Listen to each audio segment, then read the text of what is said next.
ఓకేనా? ఇక ఈమె నేను ప్రార్థన చేసుకుంటాను, మీరు రామనామని చెప్తున్నారు కదా, పర్వాలేదా అని అడుగుతుంది.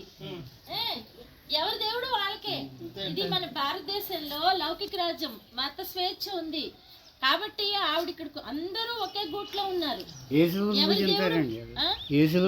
పూజించారు.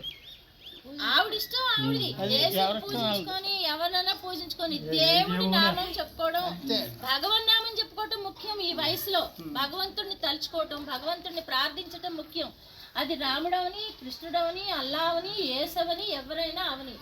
కానీ భగవంతుడిని మర్చిపోకుండా ఉండాలి, నిరంతరం గుర్తుపెట్టుకోవాలి. ఎవరి మతానికి సంబంధించిన దేవుణ్ణి వాళ్ళు ప్రార్థించుకుంటారు.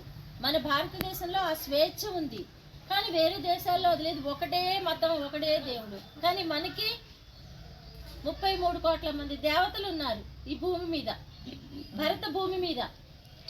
మన భరత భూమి పుణ్యభూమి, కర్మభూమి, వేద భూమి. దేవుళ్ళందరూ ఇక్కడే ఎందుకు వెలుస్తారో తెలుసా?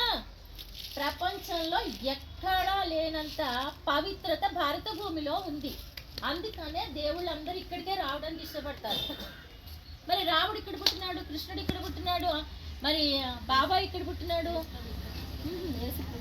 కాబట్టి ఇంకా ఇవన్నీ కూడా మనకి నిరంతరం ఇక్కడ భగవంతుడి యొక్క దర్శనం జరుగుతూ ఉంటుంది, భగవంతుడి యొక్క అనుగ్రహం ఉంటూ ఉంటుంది. ఇందాక మనం చెప్పుకున్నాం కదా రామకథలో, అదేమి విచిత్రం కాదు. ఈ క్షణంలో మన అందరం కలిసి ప్రార్థన చేస్తే కూడా ఆయన కనపడతాడు. రామ దయ ఉంటుంది ఏదో ఒక రూపేణ, తెలిసిందా?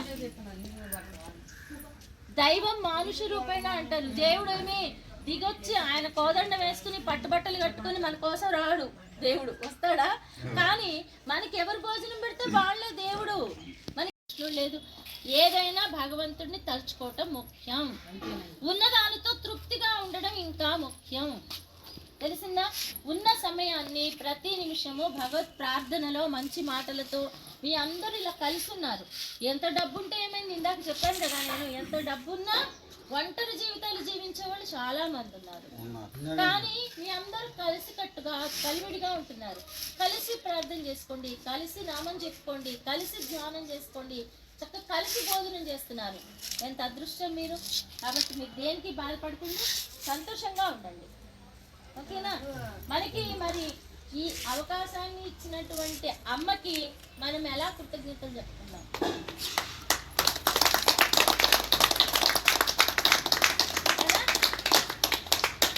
ఈ వృద్ధాశ్రమం నడిపే అమ్మకి కృతజ్ఞతలు, ఆ భగవంతుడికి కృతజ్ఞతలు, ఈ నేలకి కృతజ్ఞతలు, విశ్వానికి కృతజ్ఞతలు, ఓకేనా? ఇప్పుడు నా మాటలు విని చక్కగా చిరునవ్వు నవ్వుతున్నారే పండులాగా. నా మాటలు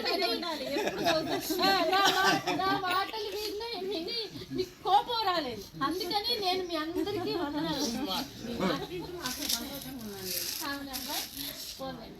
తెలిసిందా?